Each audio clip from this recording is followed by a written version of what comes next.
Hello everyone, so this is Edmond Mindaros channel at sa video ito ay pag-uusapan natin at i-guide ko kayo on how to request return refund items on Shopee app.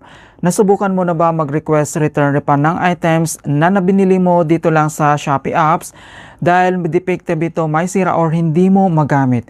So base sa experience ko, so napakabilis lang din talaga yung process po niya. So once na pick up na yan ng rider and then na-scan niya yung QR code, so mag-start na rin na ma-process yung refund. So pwede mo naman itong i-drop off sa nearest na Shopee courier location sa iyong lugar. So dalawa kasi yung selection natin dito, for pick up ng rider or pwede mong i-drop off ito mga kaibigan. Yan yung options mo.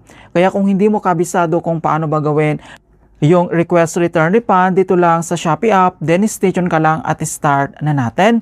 So dito lang sa ating Shopee app, so nag-request tayo dito ng return refund dahil may sira po yung items na binili natin. So dito lang sa ating Shopee app, i-click mo lang at dito lang sa bottom right corner, i-tap mo lang dito yung Meta Profile.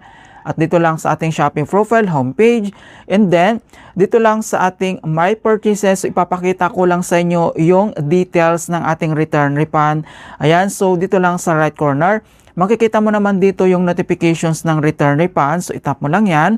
And then makikita mo naman dito yung items na binalik natin dahil mayroon itong sira talaga, hindi magamit.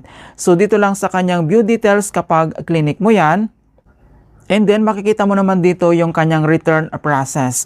So kapag na-approve na yan ng seller, so refund approved, refund process, and then refund credited. So dito naman ganito lang yung makikita mo dito sa iyong Shopee app, pero successfully na refund na ito ng seller. Ang bilis lang talaga. So ipapakita ko sa inyo. So kailangan lang tayo mag-back. Dito lang sa ating Shopee profile homepage. Dito lang sa ating My Wallet, itap mo lang dito yung Shopee Pay. And then dito lang sa ating Shopee Pay balance, so itap mo lang yan. And then dito lang sa ating history, i-click mo lang. Ayan, so makikita mo naman dito sa ating transaction history na successfully na-refund na yung items ni makaibigan. Nandito na yung amount na receive na natin ito. Ayan, so kung paano ba gawin yung return refund. So for example, bumili ka ng items dito. So kailangan mo lang i-select dito yung view purchase history, okay? So dito lang sa ating completed items, dito natin makikita yung mga return refund natin na pwede natin gawin or pwede natin ibalik kapag may damage yung items, hindi ito gumagana. So select ka lang ng items dito ng gusto mong i-return refund. So dito naman ay kailangan mo nang gawin ito dahil kapag week na yan na dumaan, so ganito na makikita mo, wala ka na makikita ditong return refund.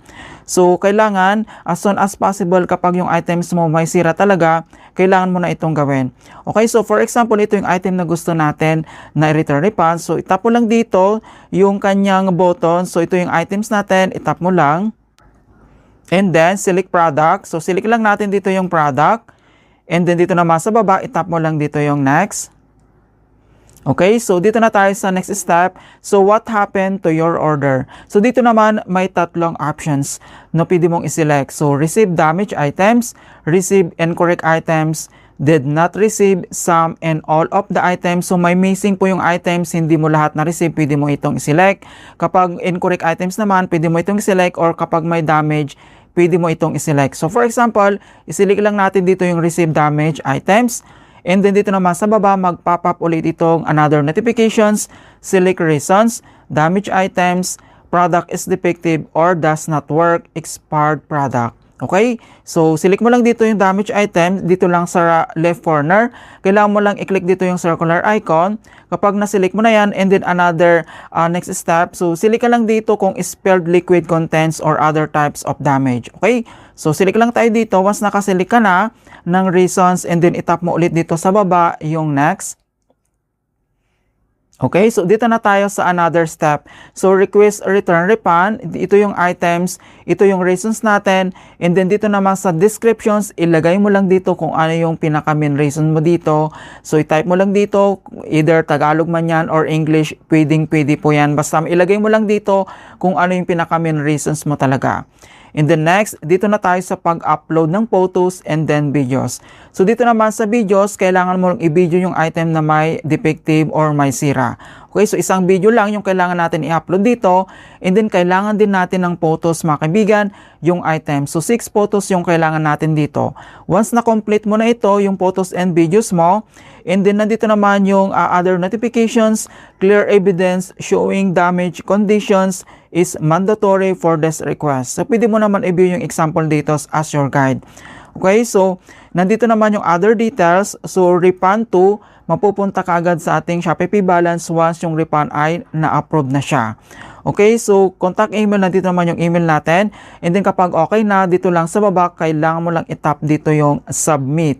Okay, so once na-tap mo na dito yung submit, so may selection dito kung for pick up ito ng riders or pwede mo itong i-draft off mga kaibigan. So para hindi ka na maabala pa, i-select mo lang doon yung for pick up ng riders, and then si rider na yung pupunta sa locations mo para kunin yung items. Okay, so pakita ko lang sa inyo guys yung other details.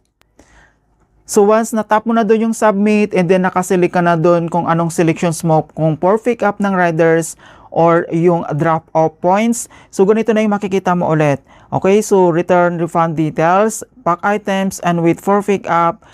And then other details, so pick up instructions, prepare your return items, packaging will be provided upon pick up, wait for pick up, and then hand over items for return, present the QR code or tracking number to the rider. So ito yung ipapakita mo dun sa rider kapag pumunta na sa locations mo. So kailangan lang niya na scan itong QR code, and then itatype lang niya dito yung kanyang tracking number dito lang sa baba. So once na scan na ito, so automatic po yan, ma-process ka agad yung return refund mo mga kaibigan. Ang bilis lang talaga. Okay, so ganito na yung makikita mo once na na-scan na niya. So, return items, return and progress. Ayan, so for example, na-pick up na ni rider. So, parcel has been picked up by our logistic partner. Ganito yung makikita mo. So, kailangan mo lang hintayin talaga na ma-complete yung process po niya. So, sa akin kasi siguro mga 4 hours. So, after na ma-scan ni rider yung QR code, ang bilis lang. So, pumasok ka agad doon sa aking Shopee Pay balance dahil nakipag-communicate din ako kay seller. So, sabi po niya, once na na-approve na yung refund, ilalagay ka agad sa Shopee Pay balance. So, ganito yung makikita mo dito. Ayan, so ang bilis lang talaga din. So, dapat yung items natin ay kumpleto po yun. So, wala kang dapat iwala doon sa complete item. Kung ano yung na-receive mo, ganun din. Yung ibibigay mo sa riders, kumpleto dapat. Ayan, so dito lang sa ating Shopee apps, dito mo naman makikita talaga yung details po niya. Okay, so kailangan dito lang sa ating Shopee profile homepage, dito lang sa My Purchase, dito mo makikita yung details ng return refund mo siya. So, i-click mo lang ganyan, and then makikita mo naman dito yung all details po niya. So, ang bilis lang talaga. Ayan, in hope na nasundan nyo kung paano ba mag-return refund request gamit lang yung ating Shopee app. So, ang mabilis lang talaga at hindi naman mahirap gawin ito. And then, madali lang tong sundan mga kaibigan. Alright, so ganoon lang po kasimple. In hope na nakapagbigay ako ng kunting kalaman at guide tungkol sa Shopee app tutorials. Thank you guys, and see you in my next tutorials.